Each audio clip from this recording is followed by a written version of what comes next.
No me atrevo a dar mi nombre completo, no porque siga en problemas, ni porque alguien me esté buscando, sino porque en mi pueblo todavía hay personas que recuerdan lo que pasó aquella madrugada, y aunque han pasado varios años, cada vez que alguien menciona el radio viejo, las miradas se bajan, las puertas se cierran y las conversaciones terminan de golpe. Solo puedo decir que en ese tiempo yo tenía 22 años y trabajaba como repartidor en Tamaulipas. No era un gran trabajo, pero me alcanzaba para ayudar a mi madre, pagar unas deudas pequeñas y comprarle de vez en cuando algo a mi hermano menor.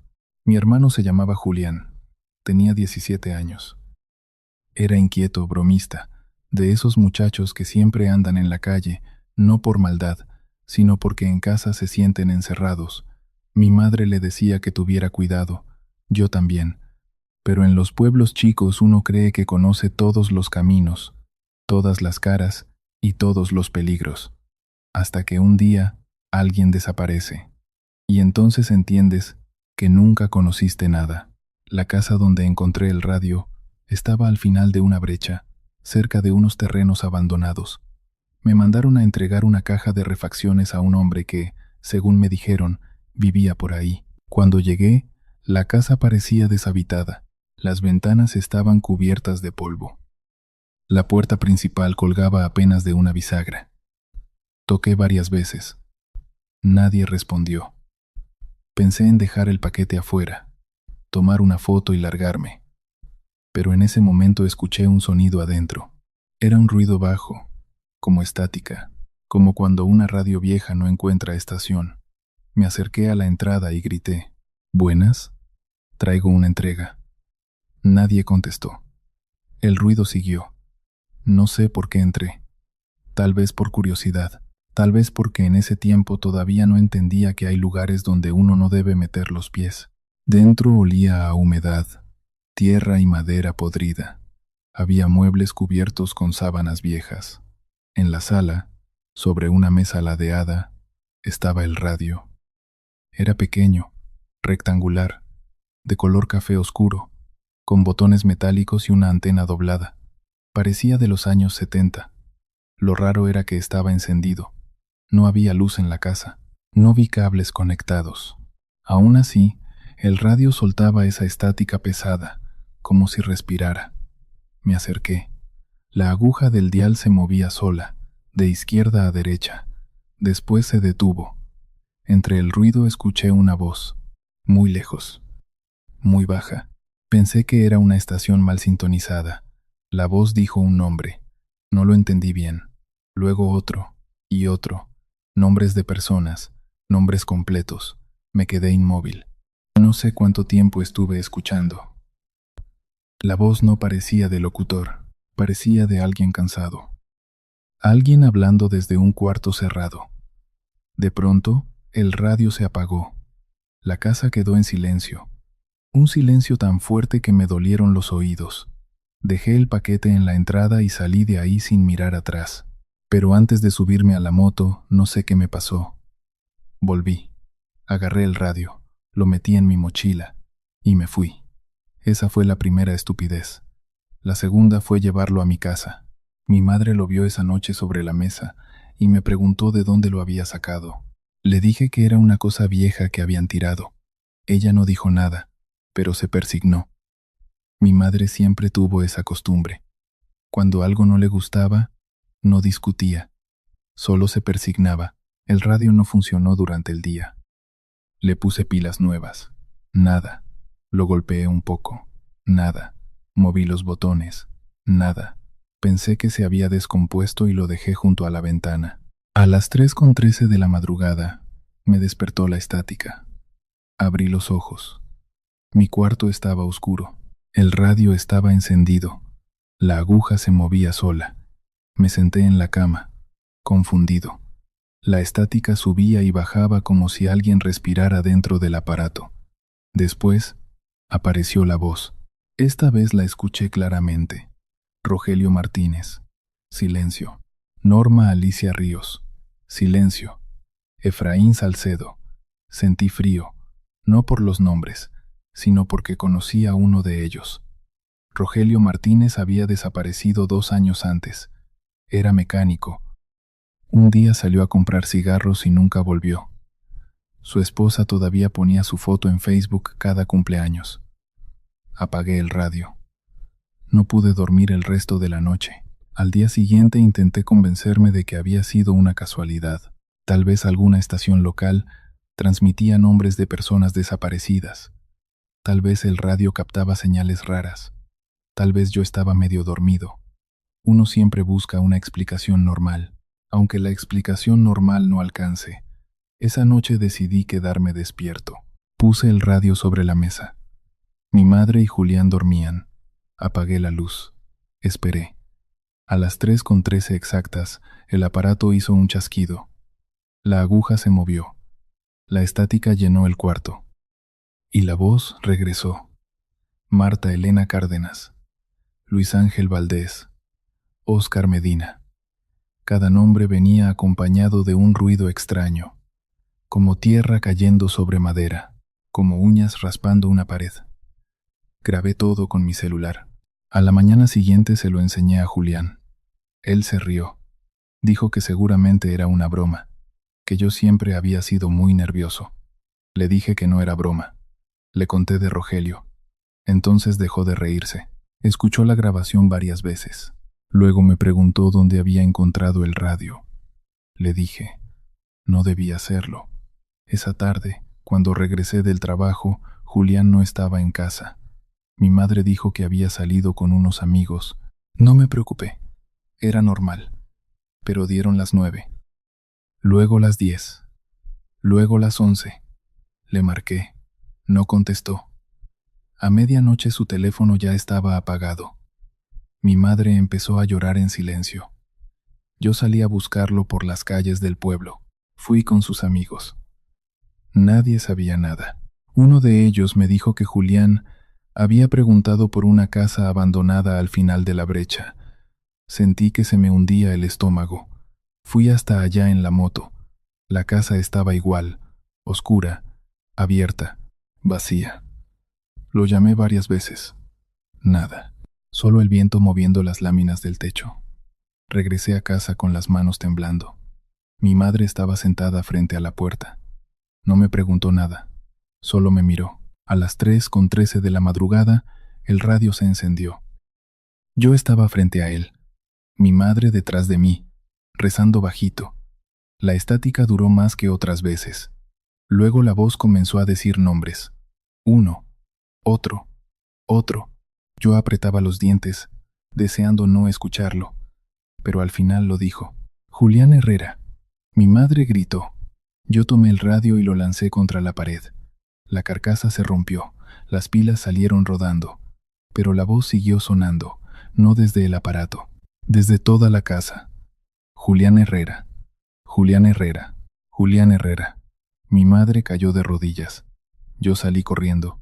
No pensé. No llevé linterna. No llevé nada. Solo corrí hacia la brecha. La noche estaba fría. Las casas del pueblo quedaron atrás. Los perros ladraban a lo lejos. Mientras más me acercaba a la casa abandonada, más fuerte escuchaba la estática. No venía de mi mochila. No venía de ningún aparato. Venía del monte, de la tierra, del aire. Llegué a la casa. La puerta se movía con el viento. Entré. En la sala ya no había mesa. Ya no había sábanas. Todo parecía distinto. Como si la casa estuviera más vieja que antes. Como si hubieran pasado 100 años desde la tarde en que yo había entrado. En el suelo vi marcas. Huellas. Varias.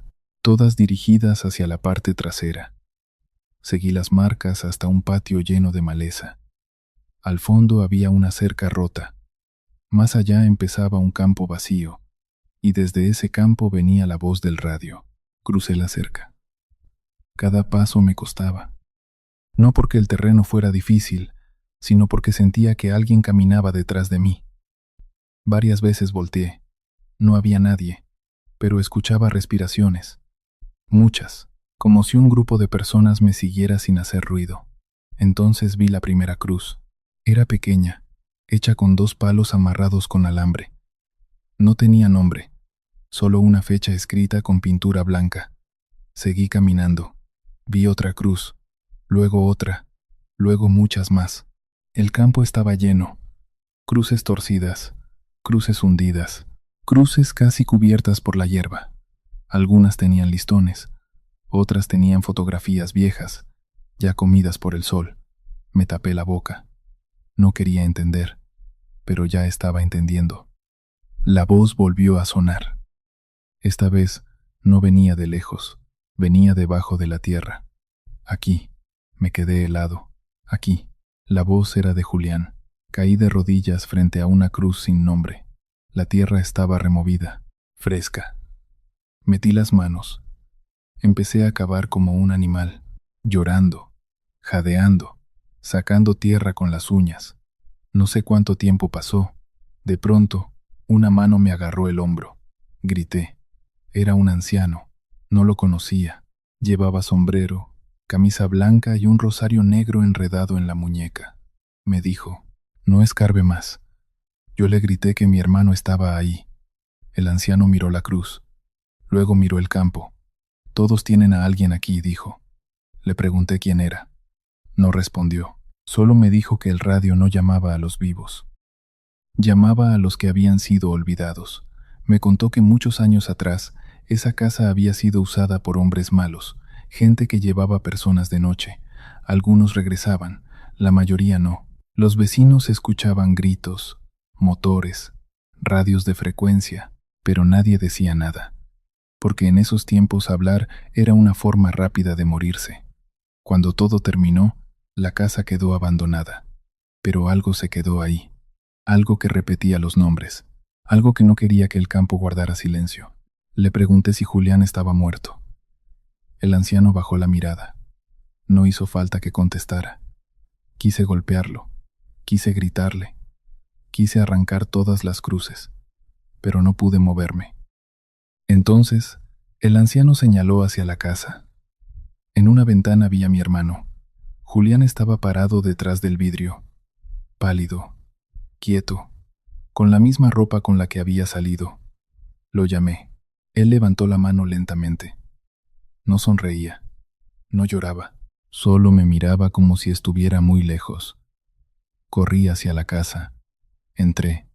Subí por unas escaleras que yo no recordaba haber visto antes. El interior olía a tierra mojada, a velas apagadas, a ropa vieja. Cuando llegué al segundo piso, no había nadie. Solo una habitación vacía. En el centro del cuarto estaba el radio, entero, sin una sola grieta, aunque yo lo había roto. La aguja del dial estaba quieta. A un lado había una libreta vieja. La abrí. Adentro estaban escritos todos los nombres que había escuchado. Cientos, tal vez miles. Al final de la última página estaba el nombre de Julián, pero debajo había otro nombre. El mío. Solté la libreta. El radio se encendió.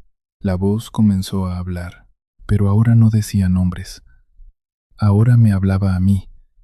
Me dijo que nadie encontraba ese lugar por accidente.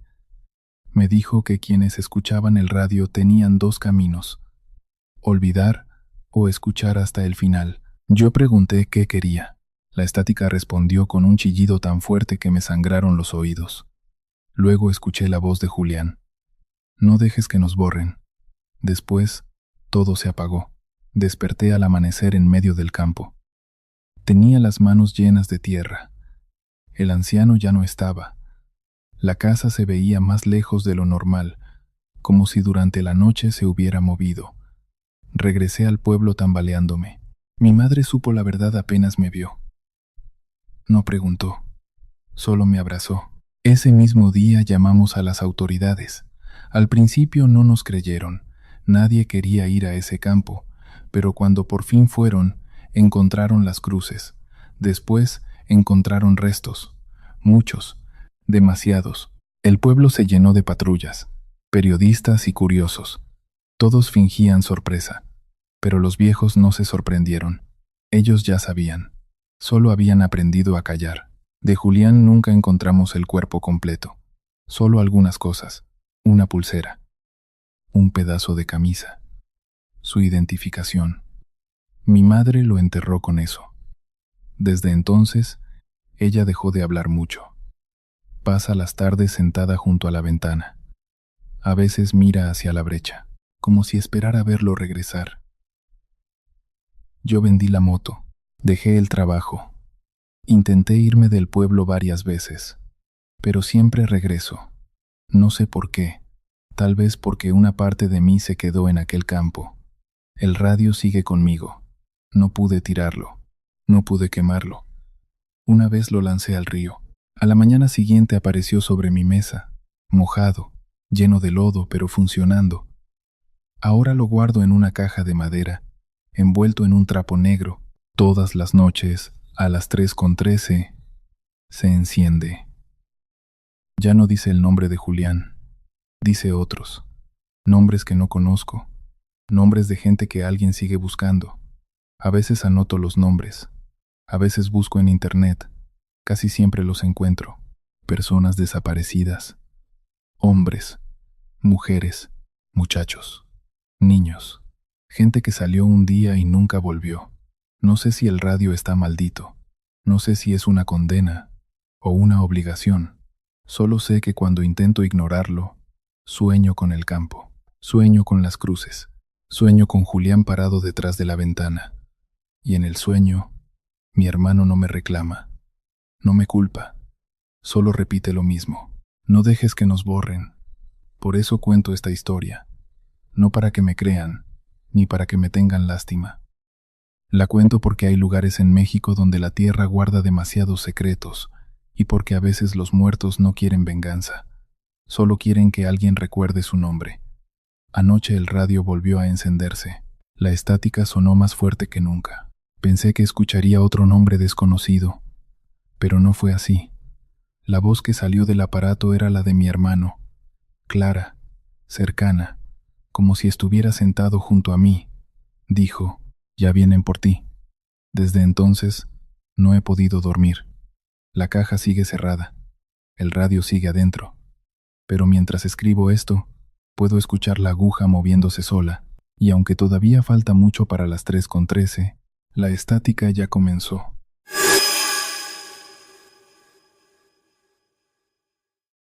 No voy a decir mi nombre verdadero.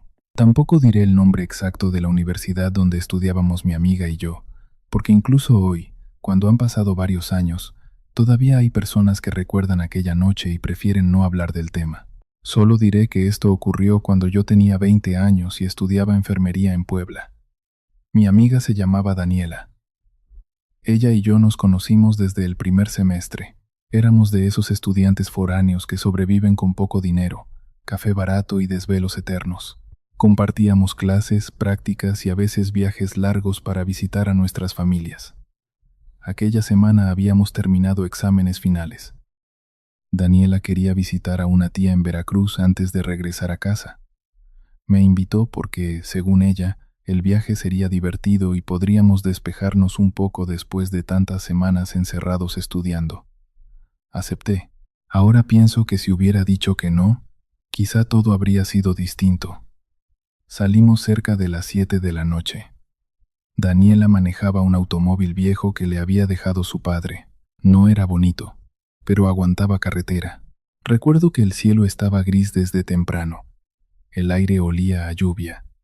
Mientras avanzábamos por la carretera federal, comenzamos a escuchar música para mantenernos despiertos. Todo parecía normal, demasiado normal. Por momentos pienso que eso es lo más aterrador de ciertos recuerdos, que antes del horror existe una calma perfecta, como si algo estuviera esperando el momento exacto para entrar en tu vida. La lluvia comenzó cerca de las 9, primero ligera, después más fuerte.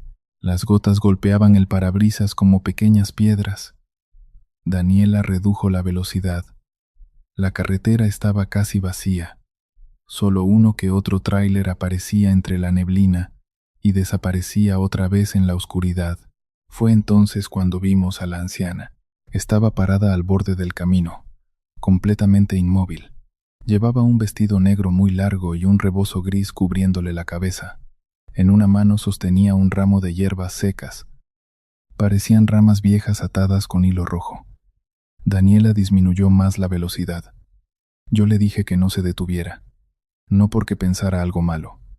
Simplemente me daba mala espina verla ahí sola bajo la lluvia. Pero Daniela siempre fue demasiado buena, demasiado confiada. Pobrecita, dijo, seguro necesita ayuda. El coche se detuvo. La anciana levantó lentamente la cabeza. Nunca olvidaré sus ojos. No parecían ojos normales, eran demasiado claros, como si la lluvia hubiera borrado el color de sus pupilas. Daniela bajó un poco la ventana. ¿Necesita ayuda? La mujer tardó en responder. Luego dijo con una voz muy baja, voy hacia Veracruz. Su voz sonaba extraña, como si hablara desde muy lejos. Daniela me miró. Yo negué con la cabeza, pero la anciana ya estaba abriendo la puerta trasera. Subió lentamente. Trajo consigo un olor muy fuerte, tierra mojada, humo y algo más, algo parecido a plantas quemadas. No dijo gracias.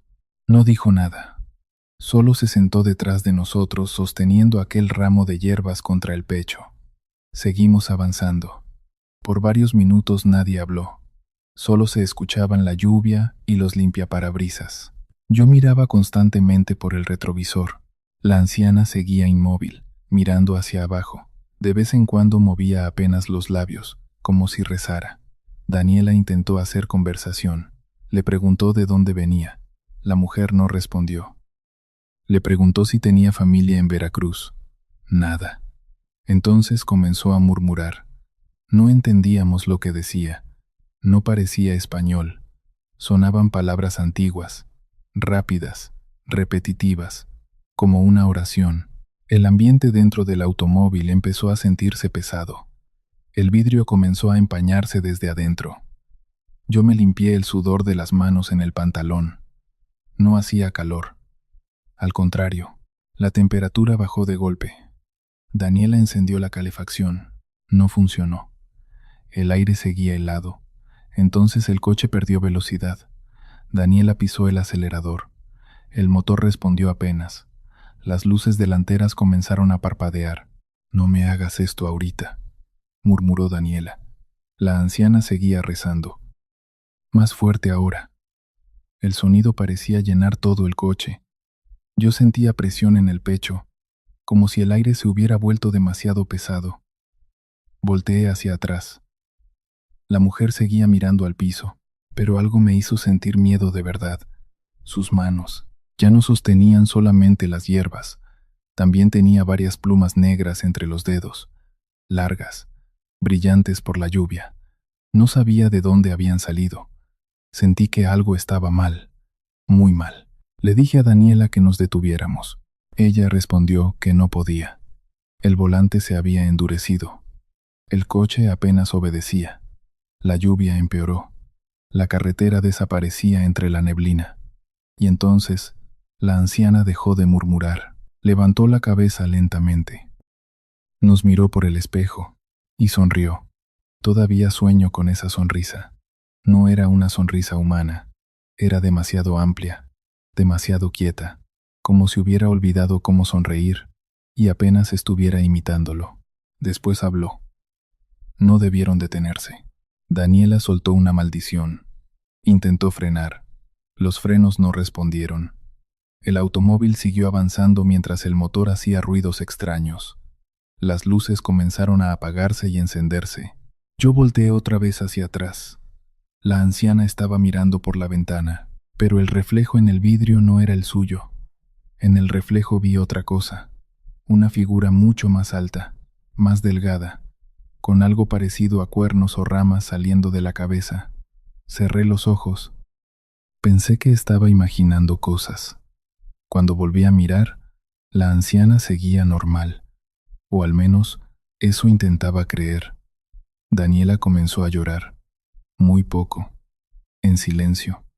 Nunca la había visto así. Ella era fuerte, valiente, pero aquella noche parecía una niña perdida. A lo lejos vimos una gasolinera, pequeña, casi vacía. Las luces amarillas parpadeaban entre la lluvia. Daniela logró girar el volante hacia la entrada. El automóvil se detuvo bruscamente frente a las bombas. El motor murió. Todo quedó en silencio. Ni siquiera la lluvia parecía sonar igual. Daniela respiraba agitada. Yo volteé hacia el asiento trasero. La anciana ya no estaba. La puerta seguía cerrada. Las ventanas también. No había forma de que hubiera salido, pero había desaparecido. En el asiento quedó solamente tierra húmeda y varias plumas negras. Muchas, como si un ave enorme hubiera estado sentada ahí. Daniela gritó. Yo abrí la puerta y salí bajo la lluvia. Necesitaba aire. Necesitaba convencerme de que todo tenía explicación. La gasolinera parecía abandonada. Solo había un hombre viejo en la tienda. Nos vio entrar empapados y pálidos. Antes de que dijéramos algo, preguntó: ¿La trajeron con ustedes? Daniela comenzó a llorar otra vez. Yo le pregunté de qué hablaba. El hombre nos observó unos segundos. Luego miró hacia la carretera. A veces aparece cuando llueve fuerte, dijo. Siempre pide aventón. Le contamos lo ocurrido. El viejo escuchó en silencio. Cuando terminamos, se persignó. Nos dijo que años atrás, en aquella carretera, una mujer acusada de brujería había muerto atropellada durante una tormenta. Algunos aseguraban que antes de morir trabajaba con hierbas limpias y cosas oscuras. Otros decían que hacía pactos, pero todos coincidían en algo. La mujer odiaba que la dejaran sola en el camino. Según el viejo, desde su muerte aparecía en noches de lluvia buscando quien la llevara, y quienes la subían jamás volvían iguales. Yo quería irme de ahí de inmediato, pero el coche no encendía. Pasamos casi una hora esperando ayuda. Mientras tanto, la lluvia golpeaba el techo de la gasolinera. Daniela no dejaba de temblar. El viejo nos dio café. Después, nos preguntó algo extraño. ¿Les habló mucho? Le dijimos que casi nada. El hombre asintió lentamente. Entonces todavía no los eligió. No pregunté qué significaba eso. No quería saber. Finalmente apareció un mecánico del pueblo cercano. Revisó el automóvil. Dijo que no encontraba ninguna falla. Todo parecía normal. Pero el coche simplemente no arrancaba, hasta que quitamos las plumas negras del asiento.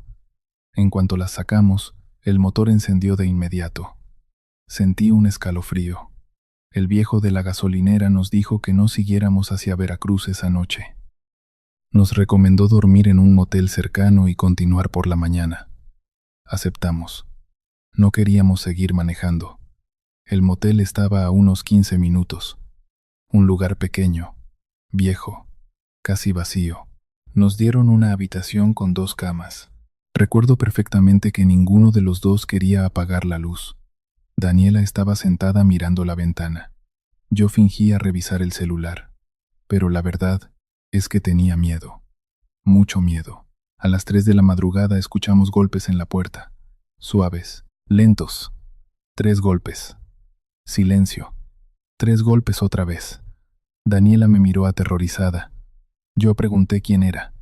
Nadie respondió. Los golpes continuaron. Me acerqué despacio. Miré por la mirilla. No había nadie. Pero el piso frente a la puerta estaba mojado, como si alguien hubiera permanecido ahí bajo la lluvia. Regresé lentamente hacia la cama. Entonces escuchamos el murmullo. La misma oración de la carretera. Venía desde afuera, muy cerca. Daniela comenzó a rezar. Yo sentía las piernas débiles. Las luces del cuarto parpadearon. Después se apagaron. El murmullo se convirtió en un susurro pegado a la puerta, y una voz dijo: «Ábranme». No sé cuánto tiempo permanecimos inmóviles. Tal vez segundos, tal vez horas. Cuando regresó la luz, el murmullo había desaparecido. Nadie volvió a tocar. No dormimos el resto de la noche. Al amanecer, revisamos el piso frente a la habitación. Había tierra húmeda y una sola pluma negra. Nos fuimos apenas salió el sol. No hablamos durante gran parte del camino, pero las cosas no terminaron ahí. Esa fue la peor parte, porque después comenzaron los sueños. Daniela soñaba con la anciana parada junto a su cama. Yo soñaba carreteras interminables bajo la lluvia. Y siempre, al final del sueño, veía a la mujer caminando detrás del automóvil. Nunca corría, nunca gritaba, solo caminaba, y aún así, siempre lograba alcanzarnos. Con el tiempo, Daniela cambió. Se volvió callada, nerviosa. Dejó de dormir bien. A veces me llamaba de madrugada diciendo que escuchaba murmullos afuera de su casa. Otras veces decía que encontraba plumas negras dentro de su cuarto, aunque las ventanas estuvieran cerradas. Intentamos convencernos de que todo era psicológico. Estrés, miedo, sugestión. Pero una noche Daniela desapareció. Simplemente no volvió a su departamento. Su celular apareció junto a una carretera cerca de Veracruz. Dentro del coche encontraron tierra húmeda sobre el asiento trasero y varias plumas negras. Nunca encontraron a Daniela. Han pasado años desde entonces. Yo terminé la universidad. Intenté seguir con mi vida. Pero cada temporada de lluvias vuelve el mismo miedo. Porque algunas noches, mientras manejo solo por carretera, veo una figura al borde del camino. Una anciana bajo la lluvia, sosteniendo un ramo de hierbas secas, esperando que alguien vuelva a detenerse. Y aunque siempre acelero y sigo de largo, en ocasiones, cuando reviso el espejo retrovisor, puedo verla sentada detrás de mí.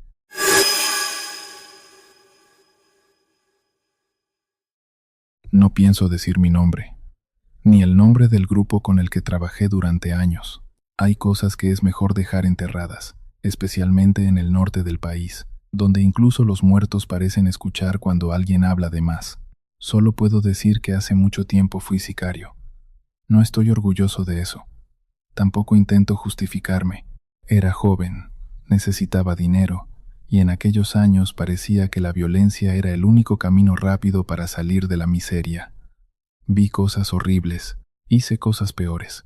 Con el tiempo entendí que uno puede escapar de la gente, esconderse de la ley o cambiar de ciudad, pero no puede escapar tan fácilmente de lo que carga en la cabeza. Cuando decidí retirarme, me fui a Sonora, lejos de todos, lejos de las ciudades donde me conocían. Quería desaparecer un tiempo. No tenía familia, no tenía amigos verdaderos. La mayoría de la gente con la que crecí estaba muerta, desaparecida o enterrada en prisión. Yo solamente quería silencio. Un conocido me consiguió trabajo cuidando un rancho aislado durante unas semanas.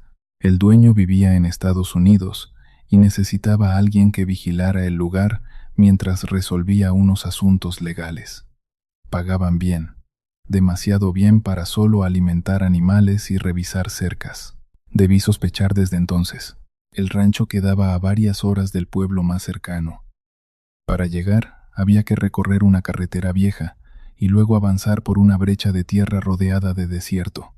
Nada alrededor excepto monte seco, cactus y cerros lejanos. La casa principal era grande, pero antigua. Las paredes tenían grietas y el techo crujía con el viento. Detrás estaban los corrales y unos establos vacíos. El dueño había vendido los caballos hacía tiempo. Eso me dijeron. El hombre que me entregó las llaves apenas permaneció unos minutos. Parecía incómodo, como si quisiera irse rápido. Antes de marcharse me dijo algo raro. Si escucha cosas en la noche, no salga. Le pregunté a qué se refería. No respondió directamente. Solo repitió, no salga después de las 3. Luego se fue levantando una nube de polvo en el camino. Me quedé solo.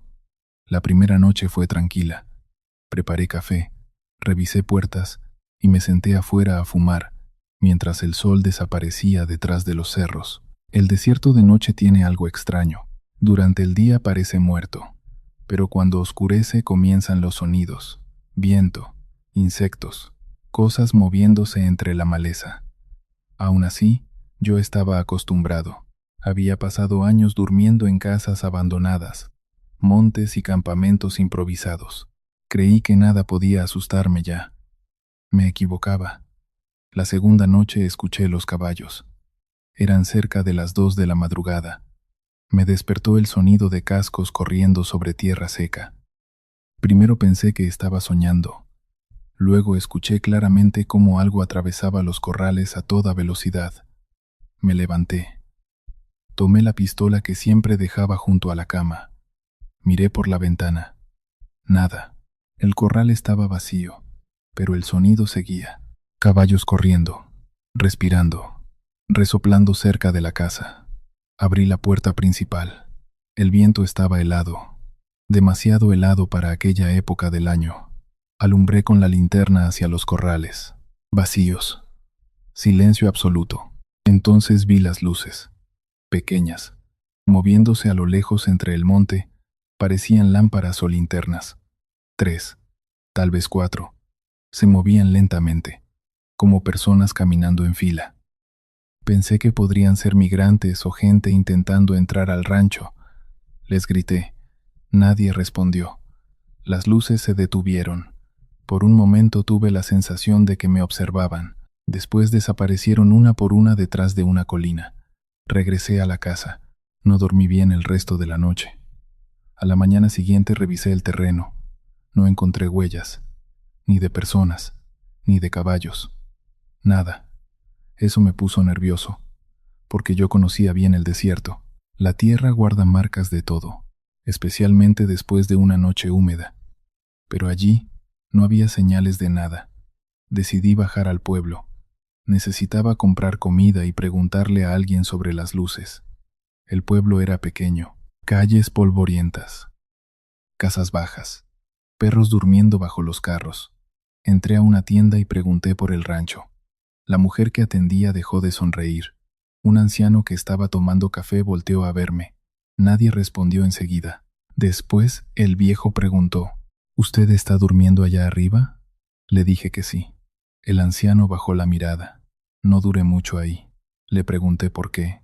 El hombre tardó unos segundos antes de responder. Ese terreno está maldito. Me reí un poco, no porque no creyera, sino porque durante años escuché historias parecidas en muchos lugares. Brujas, muertos, aparecidos. La gente siempre necesita darle nombre al miedo, pero el anciano siguió hablando. Me contó que años atrás varios hombres armados usaban ese rancho. Llevaban gente por las noches, a veces rivales, a veces gente inocente. Nunca regresaban. Según el viejo, algunos fueron enterrados vivos en los terrenos detrás de los corrales. Otros terminaron quemados dentro de una bodega que ya no existía. Después vino el ejército. Hubo enfrentamientos, muertos, incendios. Y desde entonces comenzaron las cosas raras. Luces, sombras, caballos que ya no existían. Le pregunté si él había visto algo. El anciano levantó lentamente la mirada, los ojos. Eso fue todo lo que dijo. No pregunté más. Regresé al rancho antes de que anocheciera. Intenté convencerme de que eran historias de pueblo, supersticiones. Pero aquella noche dejé todas las luces encendidas. A las 3 de la madrugada escuché golpes en la pared, lentos, secos, como si alguien golpeara con las palmas abiertas. Tomé la pistola. Me acerqué despacio. Los golpes continuaron. Venían del pasillo principal. Encendí la linterna. No había nadie, pero en la pared vi marcas. Manos. Manos negras. Como si alguien hubiera apoyado las palmas quemadas contra la pared blanca. Retrocedí. Las marcas seguían apareciendo, una tras otra. Más adelante en el pasillo, como si algo invisible caminara dejando las manos pegadas sobre la pared. El aire comenzó a oler a humo, a carne quemada. Escuché respiraciones, muchas, a mi alrededor. Giré rápidamente apuntando con la pistola. Nada, pero las respiraciones seguían ahí. Entonces escuché voces, muy bajas, lamentos, personas hablando al mismo tiempo. No entendía las palabras, solo el dolor, el odio, la desesperación. Las luces comenzaron a fallar. El pasillo quedó medio oscuro. Y entonces vi los ojos. Afuera, detrás de las ventanas, decenas, brillando en la oscuridad. No parecían ojos de animales. Eran demasiado altos, demasiado quietos. Sentí algo que no había sentido en muchos años. Miedo de verdad. No el miedo a morir. Peor, el miedo a algo que no entiendes. Retrocedí hasta mi cuarto y cerré la puerta. Las voces continuaron durante horas. No dormí, ni siquiera me moví de la cama. Al amanecer todo desapareció. Las marcas seguían en la pared. Eso fue lo peor, porque significaba que no había sido un sueño. Intenté limpiar las manchas. No pude. La pintura parecía absorbida por el muro. Ese día pensé en irme. De verdad, pero algo me detuvo. Tal vez orgullo, tal vez curiosidad, o quizá porque en el fondo sentía que aquellos muertos querían decir algo. Esa noche preparé café y me quedé despierto. A las 2:30 comenzaron los ruidos otra vez. Caballos, cadenas, personas caminando afuera. Esta vez reuní valor y salí. El viento levantaba tierra alrededor de la casa. Las luces aparecieron otra vez entre el monte, pero ahora estaban más cerca, mucho más cerca. Vi figuras caminando junto a ellas. Hombres, delgados, cubiertos de tierra. Avanzaban lentamente hacia los corrales. Yo apunté con la pistola. Les grité. No reaccionaron. Entonces uno levantó la cabeza. Tenía el rostro completamente quemado, la piel negra y abierta, pero los ojos seguían vivos. Me miraban directamente. Sentí las piernas débiles. Las figuras comenzaron a rodear el rancho lentamente. Escuché voces detrás de mí. Cuando volteé vi sombras dentro de la casa. Caminaban por los pasillos. Entraban y salían de los cuartos, como si siguieran viviendo allí. Y entonces entendí algo horrible. Aquellos no eran aparecidos cualquiera. Eran personas atrapadas. Personas que nunca habían salido de ese lugar. Uno de los hombres quemados señaló hacia detrás de los corrales, hacia un terreno vacío. Después, desapareció junto con las demás figuras. La noche quedó en silencio. Al día siguiente fui hasta el lugar que señaló. La tierra estaba hundida, como si años atrás hubieran excavado allí. Encontré restos de tela y un olor horrible saliendo desde abajo. Regresé al pueblo. Busqué al anciano. Le conté todo. El viejo no pareció sorprendido. Solo me dijo: «Quieren que los encuentren». Llamamos a las autoridades. Al principio pensaron que estábamos locos, pero cuando excavaron el terreno encontraron restos humanos. Muchos, demasiados. Algunos tenían las manos amarradas. Otros estaban juntos, como si hubieran intentado abrazarse antes de morir. La noticia salió en periódicos locales durante unas semanas. Después, todo volvió a callarse, como siempre pasa. Yo me fui del rancho inmediatamente. No quise volver, pero antes de irme, la última noche escuché algo desde afuera de la casa. No eran voces, no eran caballos, eran golpes suaves en la ventana. Miré hacia afuera. Vi a los hombres quemados observándome desde la oscuridad. Ya no parecían furiosos, solo cansados. Uno de ellos levantó lentamente la mano, y por primera vez noté algo. No tenían ojos, solo agujeros negros. Desde entonces no he vuelto a Sonora. Intenté seguir adelante. Dejé las armas, dejé el pasado, pero algunas noches despierto escuchando cascos correr afuera de mi casa. Y cuando me acerco a la ventana, puedo ver luces moviéndose lentamente en la oscuridad, esperando, como si aquellos muertos todavía quisieran contarme algo más.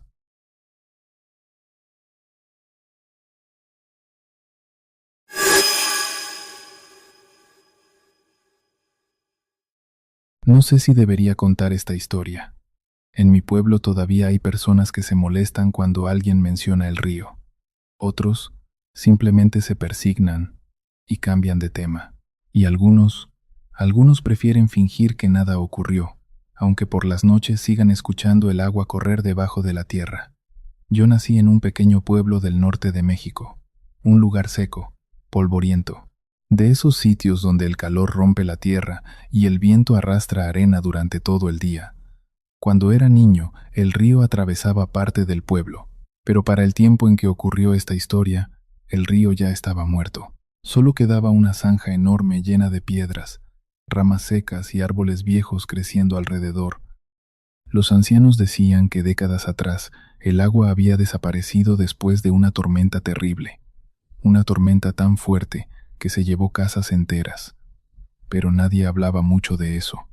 En mi pueblo había una costumbre extraña. Cuando oscurecía, nadie cruzaba el río seco, ni siquiera los borrachos, ni siquiera los muchachos que querían demostrar valentía. Yo pensaba que eran supersticiones, hasta aquella semana. Todo comenzó con los animales. Primero desaparecieron unas gallinas, después 2 cabras, luego un perro. La gente decía que seguramente eran coyotes, pero los animales no aparecían muertos, simplemente desaparecían. Y algo más empezó a preocupar a todos. Por las noches se escuchaba agua, no lluvia, no tuberías, agua corriendo debajo de la tierra seca, como si el río hubiera despertado. Recuerdo perfectamente la primera vez que escuché el sonido. Eran cerca de las 11. Yo estaba sentado afuera de mi casa con mi abuelo. El viento soplaba caliente. Las calles estaban vacías. Entonces lo escuchamos. Agua, corriendo lentamente.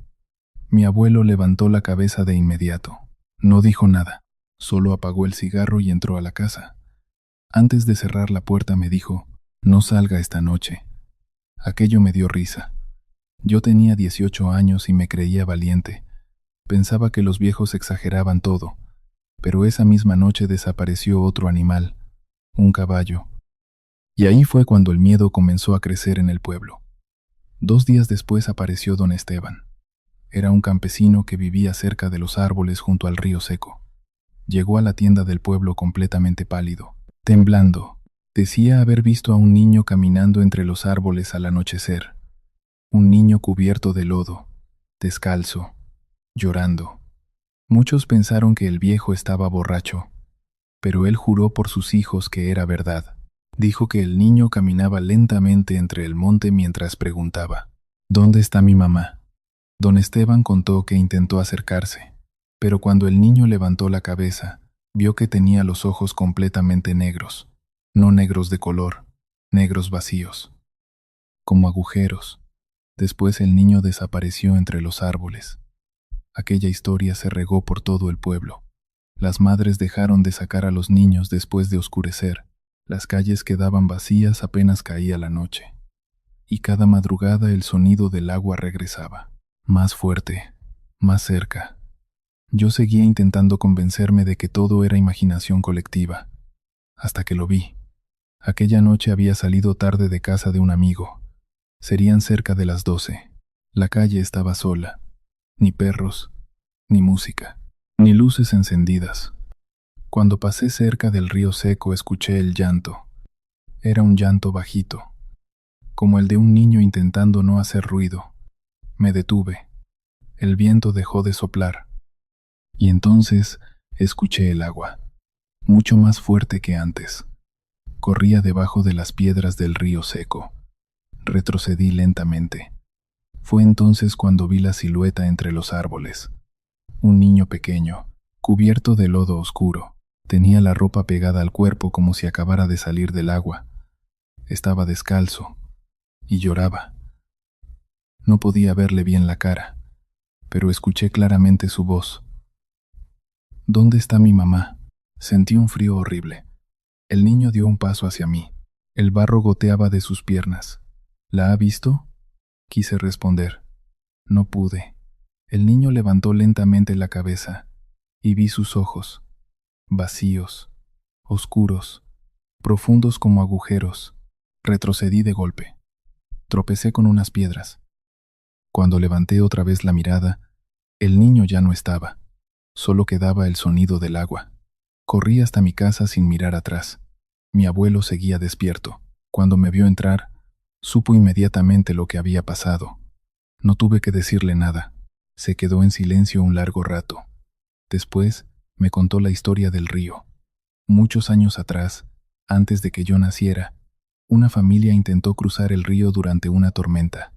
Padre, madre y un niño pequeño. La lluvia cayó tan fuerte aquella noche que el río creció en minutos. La corriente arrastró el carro donde viajaban. Nunca encontraron los cuerpos completos.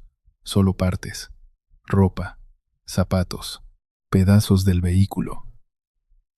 Pero el niño jamás apareció.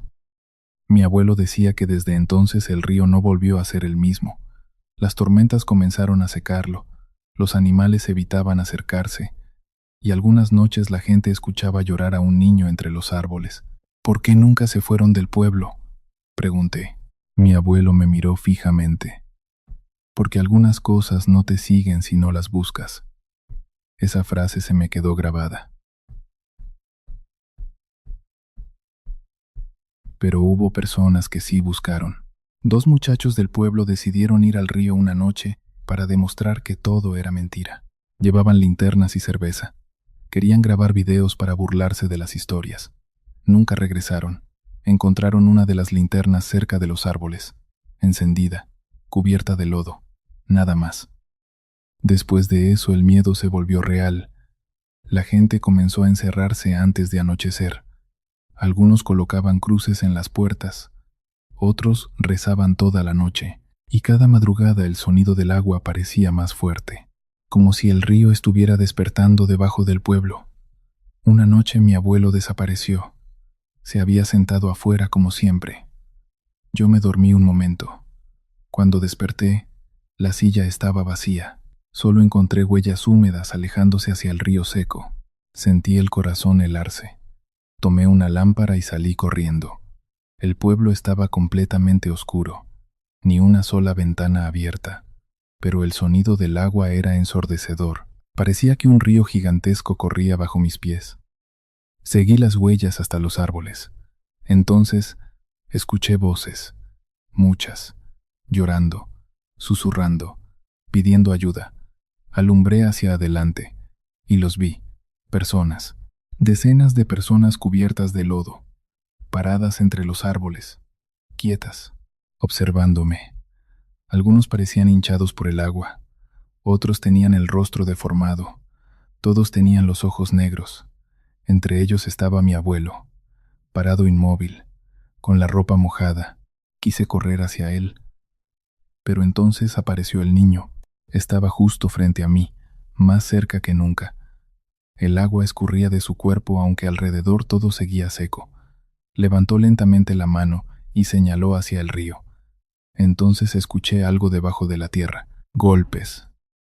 Personas golpeando desde abajo, como si hubiera gente atrapada bajo el río seco. Sentí que me faltaba el aire. Las voces comenzaron a gritar al mismo tiempo. El niño abrió la boca, y de ella salió agua negra. Retrocedí aterrorizado. Las figuras comenzaron a acercarse lentamente. No caminaban. Parecían deslizarse sobre el suelo húmedo. Tomé a mi abuelo del brazo. Estaba helado, pero seguía vivo. Lo jalé con todas mis fuerzas mientras aquellas cosas avanzaban entre los árboles. Corrimos hacia el pueblo. Detrás de nosotros seguía escuchándose el agua y el llanto del niño. No miré atrás ni una sola vez. Cuando llegamos a casa, mi abuelo despertó como si hubiera estado dormido. No recordaba nada. Nunca le conté lo que vi aquella noche. Días después llegaron lluvias fuertes al pueblo. Por primera vez en décadas el río volvió a llenarse. El agua arrastró tierra, ramas y algo más. Restos humanos. Muchos. Las autoridades dijeron que probablemente eran cuerpos antiguos enterrados cerca del río. Pero los viejos del pueblo sabían otra cosa. Sabían que el río había devuelto a sus muertos. Después de aquello, el sonido del agua desapareció. Durante años no volvió a ocurrir nada extraño. Hasta hace poco. La semana pasada comenzó otra vez la temporada de lluvias. Y anoche, mientras intentaba dormir, escuché agua corriendo debajo de mi casa. Luego escuché el llanto. Suave. Lejano. Y una voz de niño preguntando, ¿dónde está mi mamá?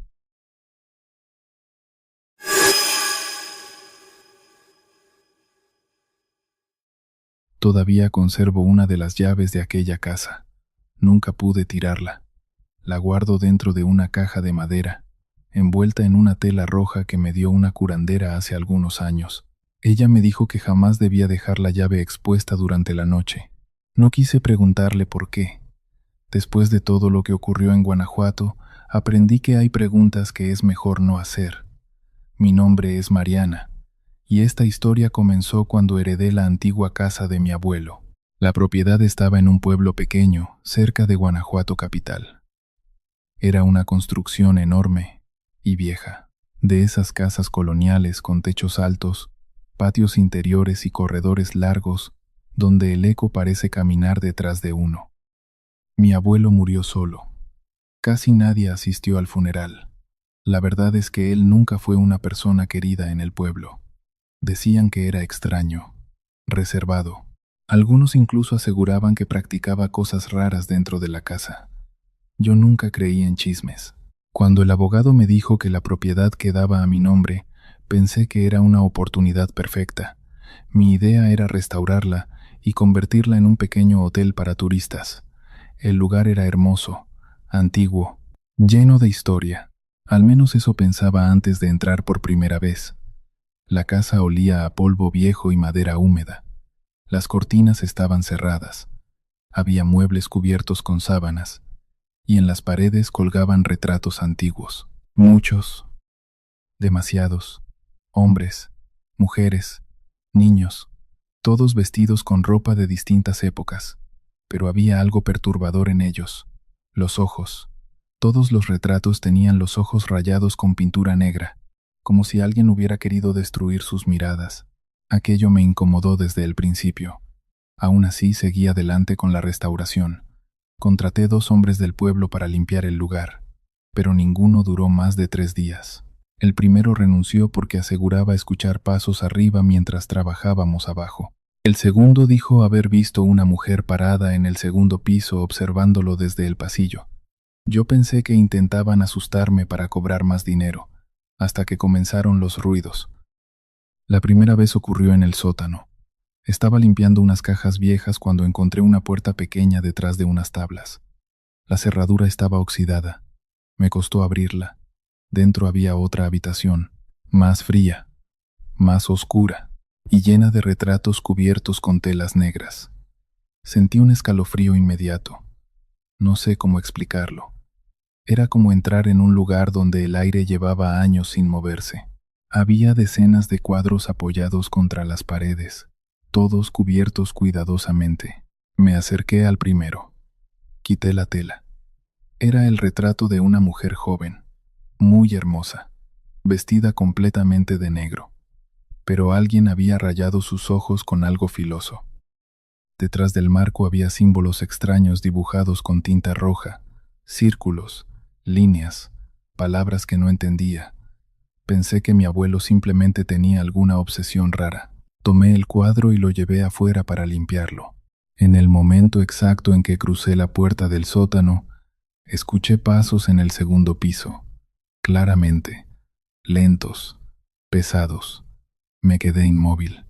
La casa estaba vacía. Subí pensando que quizá alguno de los trabajadores había llegado.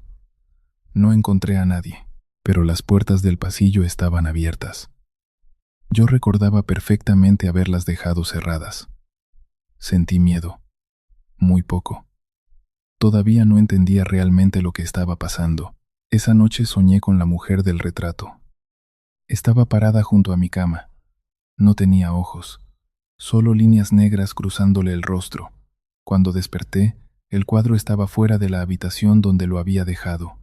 Había aparecido en el pasillo principal, apoyado contra la pared, mirando hacia las escaleras. Intenté convencerme de que alguien me estaba jugando una broma, pero no había nadie más en la casa, y las puertas seguían cerradas por dentro. Los días siguientes, continué sacando retratos del sótano. Cada vez que quitaba una tela negra ocurría algo.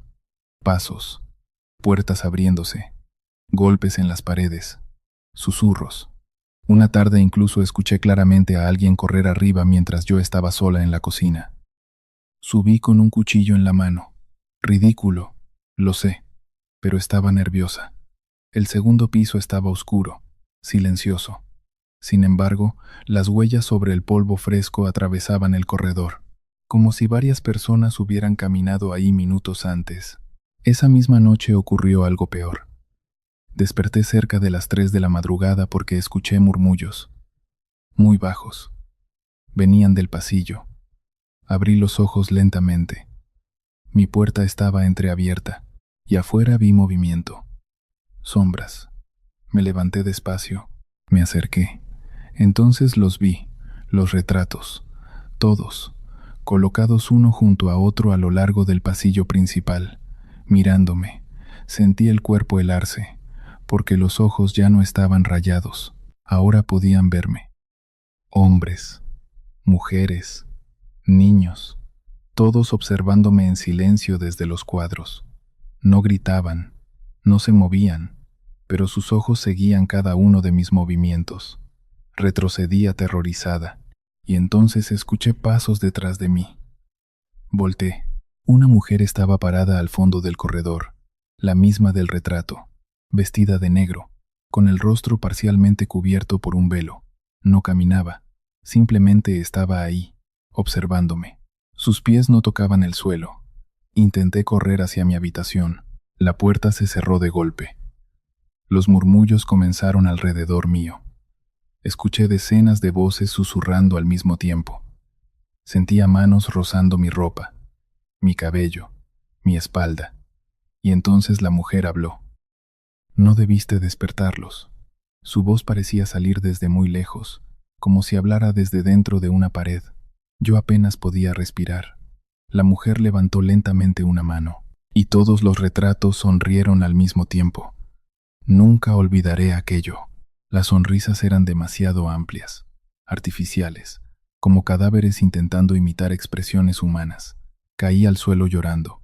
Entonces todas las luces de la casa se apagaron. El corredor quedó completamente oscuro, pero seguía viendo los ojos, decenas de ojos brillando en la oscuridad. Después, escuché algo arrastrándose en el segundo piso, algo pesado, lento. Las paredes comenzaron a crujir, y las voces repetían una sola frase: mírala, mírala, mírala. No sé cuánto tiempo permanecí ahí. Cuando amaneció, desperté tirada frente a las escaleras. Los retratos habían vuelto al sótano. Los ojos estaban rayados otra vez, y la casa permanecía en silencio. Ese día fui al pueblo. Necesitaba respuestas. Una anciana me habló finalmente sobre mi abuelo. Me contó que décadas atrás había trabajado tomando retratos post-mortem. Fotografiaba y pintaba personas recién fallecidas para sus familias. Era algo común antes, pero con el tiempo comenzó a obsesionarse. Según decían, intentaba guardar partes del alma dentro de los cuadros. Por eso rayaba los ojos, porque creía que las miradas permitían salir a los muertos. Pensé que era una locura. Hasta que la anciana me preguntó algo que todavía recuerdo perfectamente. ¿Ya quitaron las telas negras? Sentí el corazón hundirse. No respondí. La mujer se persignó. Entonces ya saben que usted vive ahí. Regresé a la casa solamente para recoger mis cosas. No quería volver a dormir allí. Pero cuando bajé al sótano, encontré algo que jamás había visto. Un retrato nuevo, apoyado contra la pared del fondo, cubierto con una tela negra. Yo sabía perfectamente que antes no estaba ahí. Me acerqué lentamente. Las manos me temblaban. Quité la tela y vi mi rostro. Era yo, pintada exactamente igual que los demás, con los ojos rayados, y detrás del marco encontré una frase escrita con tinta roja. La casa ya te recordó. Huí de Guanajuato aquella misma tarde. Jamás volví. La propiedad sigue abandonada. Nadie quiso comprarla. Nadie quiso entrar. Pero hace algunos meses recibí una llamada de un número desconocido. Era un muchacho que grababa videos para internet. Me dijo que había entrado a la casa con unos amigos. Quería saber si la historia era verdadera. Le dije que se fuera inmediatamente. El muchacho se rió. Antes de colgar me dijo algo que hizo que la sangre se me congelara. Oiga, ¿por qué todos los retratos tienen los ojos rayados, menos el suyo? Llevo más de 15 años trabajando en carreteras. He manejado de noche, bajo tormentas, en caminos vacíos donde no pasa un solo vehículo durante horas. He visto accidentes horribles, asaltos, personas muriendo en los asientos traseros mientras intentábamos llegar a un hospital, pero nada me dejó tan marcado como aquel pasajero. No voy a decir mi nombre ni la línea de autobuses donde trabajaba. Solo diré que esta historia ocurrió en una ruta nocturna cerca de Monterrey, hace aproximadamente 8 años. En aquel tiempo yo hacía el último recorrido de la madrugada. Era un trayecto largo, carretera casi vacía, pueblos pequeños, gasolineras aisladas, y kilómetros enteros donde lo único que acompañaba era la oscuridad. La mayoría de pasajeros dormían durante ese viaje. Algunos obreros, estudiantes, personas regresando tarde a casa, nada fuera de lo normal, hasta que apareció aquel hombre. La primera vez lo vi cerca de las 2 de la madrugada. Estaba parado junto a la carretera, completamente solo. Vestía ropa oscura y un sombrero viejo. Parecía alguien de otra época. Le hice luces pensando que quizá necesitaba ayuda. El hombre levantó apenas la mano. Detuve el autobús, subió lentamente. No llevaba equipaje, ni siquiera volteó a verme. Solo me entregó un billete viejo y dijo, «Bajo en la iglesia». Su voz sonaba cansada, muy cansada. Pensé que hablaba de alguna iglesia del siguiente pueblo. Le di el boleto y siguió caminando hacia el fondo del autobús. Los demás pasajeros parecían dormir. Nadie levantó la cabeza. El hombre tomó asiento junto a la ventana, y durante todo el trayecto permaneció inmóvil. Ni siquiera parecía respirar. Lo extraño ocurrió cuando llegamos al lugar donde pidió bajar. No había pueblo, no había casas, solo una iglesia abandonada al borde de la carretera, pequeña, oscura, con la fachada destruida por el tiempo. Detuve el autobús. El hombre se levantó lentamente. Antes de bajar me dijo algo raro. «Gracias por no dejarme solo otra vez». Luego descendió, caminó hacia la iglesia y desapareció detrás del edificio. Seguí mi ruta pensando en lo extraño que había sido, nada más. Pero una semana después volvió a aparecer, en el mismo lugar, a la misma hora, vestido exactamente igual. Detuve el autobús otra vez. Subió lentamente. Me entregó otro billete viejo y dijo las mismas palabras. «Bajo en la iglesia». Sentí un escalofrío. Quise preguntarle si nos conocíamos. No me respondió. Fue igual que la primera vez. Silencio absoluto. Mirando por la ventana, inmóvil. Cuando bajó, volvió a agradecerme y otra vez desapareció detrás de la iglesia abandonada. Aquella noche revisé los boletos. Los billetes que me había dado estaban viejos, demasiado viejos. Uno incluso tenía una fecha impresa de hacía más de 20 años. Pensé que quizá era coleccionista o simplemente un hombre raro, pero algo comenzó a inquietarme. Los pasajeros nunca parecían verlo subir. Varias veces pregunté si alguien más había notado al señor. Todos respondían lo mismo. «¿Qué señor?» Eso me puso nervioso. Comencé a fijarme mejor. Cada vez que el hombre aparecía, el ambiente dentro del autobús cambiaba. La temperatura bajaba, las ventanas se empañaban, y la radio del tablero comenzaba a llenarse de estática. A veces incluso escuchaba murmullos mezclados con el sonido del motor, como personas hablando muy lejos. Una madrugada decidí observarlo por el espejo retrovisor. El hombre seguía sentado al fondo, mirando por la ventana. Pero cuando las luces del autobús parpadearon por un segundo, su reflejo desapareció. Solo el asiento vacío. Volteé rápidamente hacia atrás. El hombre seguía ahí. Fue la primera vez que sentí miedo de verdad. Después de eso pensé en reportarlo a la empresa. Pero, ¿qué iba a decir? ¿Que un fantasma subía todas las semanas a mi autobús? Me habrían tomado por loco. Así que seguí trabajando, y el pasajero siguió apareciendo. Siempre igual, siempre solo, hasta aquella noche. Era temporada de lluvias. La carretera estaba casi vacía. El viento golpeaba el autobús con fuerza. Vi al hombre parado junto al camino, pero esta vez algo era distinto. Tenía la ropa mojada, completamente empapada, y había manchas oscuras sobre su camisa, como tierra húmeda. Detuve el autobús. El hombre subió lentamente. Cuando pasó junto a mí sentí un olor horrible. Tierra mojada, óxido y algo parecido a sangre vieja. Me entregó el billete. Sus manos estaban heladas. Entonces habló. Hoy sí quiero que me siga. Sentí que se me secaba la garganta. No respondí. El hombre caminó hacia el fondo del autobús. Esa noche no pude concentrarme en el camino. Miraba constantemente por el espejo. El pasajero seguía sentado inmóvil, pero juraría que cada vez estaba más pálido, como un cadáver recién sacado del agua. Cuando llegamos a la iglesia abandonada, el hombre bajó lentamente. Se quedó parado frente a la puerta del autobús, esperando, y entonces entendí que realmente quería que lo siguiera. No sé por qué lo hice.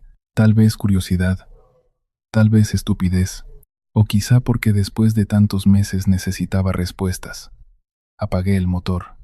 Les dije a los pasajeros que esperaran unos minutos. Nadie pareció escucharme. Todos dormían profundamente. Tomé una linterna y bajé. El hombre caminaba hacia la parte trasera de la iglesia. Lo seguí bajo la lluvia. La tierra se hundía bajo mis botas. El viento hacía crujir los árboles secos alrededor del templo. Detrás de la iglesia había un cementerio pequeño, muy antiguo, lleno de cruces rotas y tumbas olvidadas. El hombre avanzó entre las lápidas. Yo lo seguía cada vez más nervioso. Entonces se detuvo frente a una tumba destruida. La lluvia golpeaba fuerte alrededor. El hombre bajó lentamente la cabeza y señaló la tierra. Alumbré con la linterna. Vi algo sobresaliendo del lodo. Era una placa oxidada. Me arrodillé para limpiarla y sentí que el corazón se me detenía. La placa tenía un nombre, el mismo que aparecía en los boletos viejos, y debajo una fecha. 23 años atrás. Retrocedí lentamente. Volteé hacia el hombre. Seguía inmóvil bajo la lluvia. Entonces habló otra vez. Me dejaron aquí. Su voz sonó diferente, más profunda, más lejana, como si varias voces hablaran al mismo tiempo. Me contó que años atrás viajaba en un autobús parecido al mío. Regresaba a Monterrey después de visitar a su madre enferma, pero aquella noche unos hombres armados detuvieron la unidad. Buscaban dinero. Uno de los pasajeros intentó resistirse. Comenzaron los disparos. El conductor huyó dejando atrás a varios pasajeros, entre ellos él. Lo golpearon, le dispararon y enterraron su cuerpo detrás de la iglesia. Nadie volvió por él, nadie lo buscó. Por eso seguía subiendo al último autobús, esperando llegar finalmente a casa. La lluvia comenzó a caer más fuerte. Las luces del cementerio parpadearon, y entonces vi algo horrible. No estábamos solos. Había más personas entre las tumbas, figuras oscuras, quietas, observándonos. Algunas parecían heridas, otras cubiertas de sangre y tierra. Todas miraban hacia el autobús. Sentí el terror apretándome el pecho. El hombre levantó lentamente la mirada, y vi el agujero oscuro en su frente, la marca de la bala. Ellos también siguen esperando, dijo. Las figuras comenzaron a acercarse lentamente. Escuché murmullos alrededor mío, lamentos, personas llorando. Retrocedí aterrorizado. El hombre no intentó detenerme, solo dijo algo antes de desaparecer entre la lluvia. No nos olviden. Corrí de regreso al autobús. Subí temblando, encendí el motor y manejé sin mirar atrás. Cuando revisé por el espejo retrovisor, los pasajeros seguían dormidos, como si nada hubiera ocurrido. Al llegar a Monterrey, busqué información sobre la iglesia. Encontré una noticia vieja en internet. Un asalto a un autobús nocturno ocurrido hacía más de 20 años en aquella misma carretera. Varios pasajeros desaparecieron. Nunca encontraron todos los cuerpos. Desde entonces, dejé esa ruta. Renuncié pocos meses después. No volví a manejar de noche, pero algunas madrugadas despierto sobresaltado, porque escucho pasos subiendo al autobús, lentos, pesados, y una voz cansada diciendo, «Bajo en la iglesia». No pienso decir mi nombre, ni el estado donde ocurrió esto. Hay gente que todavía trabaja para ese grupo y no quiero problemas, aunque sinceramente creo que después de todo lo que pasó, los vivos ya no son lo que más miedo me da. Hace años yo trabajaba para una célula armada en el norte del país. Entré muy joven, 16 años. A esa edad uno cree que traer un arma, dinero y camionetas significa poder. No entiendes realmente lo que estás entregando a cambio. Comencé como halcón, después me subieron. Y poco a poco terminé haciendo cosas que todavía hoy me despiertan en la madrugada. En aquel tiempo había un hombre dentro del grupo al que todos respetaban. Le decían, el zurdo. Nadie sabía su verdadero nombre. No era el jefe más alto, pero tenía algo extraño. Nunca salía herido, nunca lo agarraban. En enfrentamientos donde morían 10 o 15 hombres, él siempre regresaba caminando como si nada hubiera pasado. Muchos decían que estaba protegido.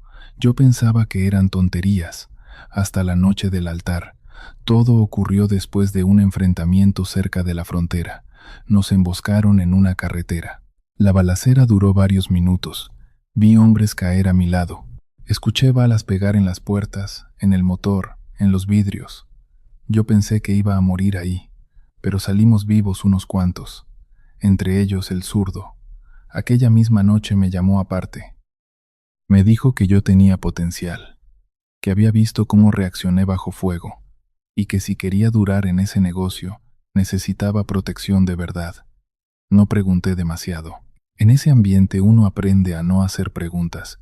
Me subieron a una camioneta junto con otros 3 muchachos. Manejamos durante horas. Terminamos llegando a una casa perdida entre cerros. Era vieja, grande, sin ventanas visibles, pero desde afuera ya se veía la luz de veladoras. Y se escuchaban rezos. Cuando entré sentí algo raro.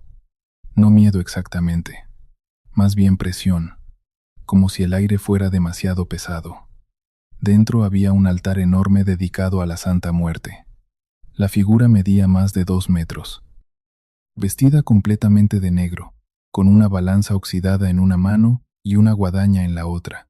Las veladoras iluminaban apenas el cuarto. El suelo estaba cubierto de hierbas secas, cigarros apagados y charcos oscuros que preferí no mirar demasiado. En el centro del altar había una mujer, alta, delgada, vestida completamente de negro. No parecía vieja ni joven. Su rostro estaba cubierto parcialmente con un velo oscuro. Cuando habló, todos guardaron silencio. Incluso el zurdo. La mujer comenzó el ritual. Nos hizo arrodillarnos frente al altar. Encendió veladoras negras. Quemó hierbas. Y luego pasó frente a cada uno colocando algo parecido a aceite sobre nuestra frente. Cuando llegó conmigo sentí un frío horrible, como si me hubieran metido la cabeza en agua helada. La mujer acercó lentamente su rostro al mío y susurró, «Si ella te salva, alguien pagará tu lugar». No entendí lo que quiso decir. Después nos entregaron amuletos, pequeños collares con una figura de plata, la Santa Muerte sosteniendo una balanza. Nos dijeron que jamás debíamos quitárnoslos, que mientras fuéramos fieles, estaríamos protegidos. Aquella noche regresamos antes del amanecer, y desde entonces comenzaron las cosas extrañas. El primer enfrentamiento ocurrió apenas 2 semanas después. Nos atacaron cerca de un rancho. Las balas atravesaron la camioneta completa. Los hombres a mi lado murieron. Uno recibió disparos en el cuello, otro en la cabeza. Yo estaba exactamente entre ellos, y no me pasó nada, ni un rasguño. Eso comenzó a repetirse, una y otra vez. Explosiones, balaceras, emboscadas. Siempre sobrevivía. Al principio me sentí invencible. Creí que realmente estaba protegido, hasta que apareció la mujer. La vi por primera vez en un espejo. Estaba lavándome la cara después de un trabajo. Levanté la mirada, y detrás de mí había una mujer vestida de negro, quieta, observándome. Volté de inmediato. No había nadie. Pensé que era cansancio, estrés, pero después comenzó a aparecer en otros lugares. Reflejos de ventanas, espejos de baños, pantallas apagadas, incluso en charcos de agua. Siempre quieta, siempre observándome. y cada vez estaba más cerca. Una madrugada desperté porque escuché pasos alrededor de mi cama. Abrí los ojos. La habitación estaba oscura, pero pude verla parada junto a la puerta, completamente inmóvil, el rostro cubierto por el velo negro. Quise moverme. No pude. Sentía el cuerpo paralizado. Entonces, escuché su voz dentro de mi cabeza. Todavía debes demasiado. Las luces comenzaron a parpadear, y por un momento vi algo peor. Detrás de ella había personas. Muchas. Hombres ensangrentados, quemados, con heridas de bala. Todos mirándome fijamente. Después, desaparecieron. A partir de esa noche dejé de dormir bien. Comencé a tomar pastillas, alcohol, lo que fuera para descansar un poco. Pero la mujer seguía apareciendo, y entonces empecé a notar algo horrible. Cada vez que sobrevivía a algo, alguien cercano moría. Amigos, compañeros, personas inocentes, como si la muerte cobrara alrededor mío lo que no podía llevarse de mí. Una vez sobreviví a un accidente terrible. La camioneta cayó por un barranco. Yo salí apenas golpeado. El conductor murió aplastado. Y esa misma noche mi hermano menor sufrió un infarto inesperado. Tenía apenas 25 años. Otra vez sobreviví a una balacera donde murieron 4 hombres. Al día siguiente asesinaron a una muchacha que vendía comida cerca de nuestra casa. Empecé a entender lo que aquella mujer había dicho durante el ritual. Alguien pagará tu lugar. Intenté quitarme el amuleto. No pude. La cadena parecía atorarse sola. Una vez logré arrancármelo. Esa misma noche desperté ahogándome. Sentía manos apretando mi cuello. Cuando encendí la luz, el amuleto estaba otra vez colgado en mi pecho. Fue entonces cuando busqué ayuda. Un viejo brujo en Veracruz aceptó verme. Ni siquiera me dejó entrar completamente a su casa. Apenas vio el amuleto se puso pálido. Me dijo que aquello no era protección, era deuda. Según él, durante el ritual habían ofrecido mi muerte a otra cosa, y mientras esa cosa aceptara vidas ajenas, yo seguiría respirando. Pero la deuda nunca terminaba. Le pregunté cómo romper el pacto. El viejo me miró en silencio. Luego dijo algo que todavía recuerdo perfectamente. La mujer ya lo marcó. Ella siempre cobra. Le pregunté quién era realmente aquella mujer. El brujo apagó inmediatamente las velas. Me dijo que me fuera, que ya era demasiado tarde. Abandoné el grupo poco después.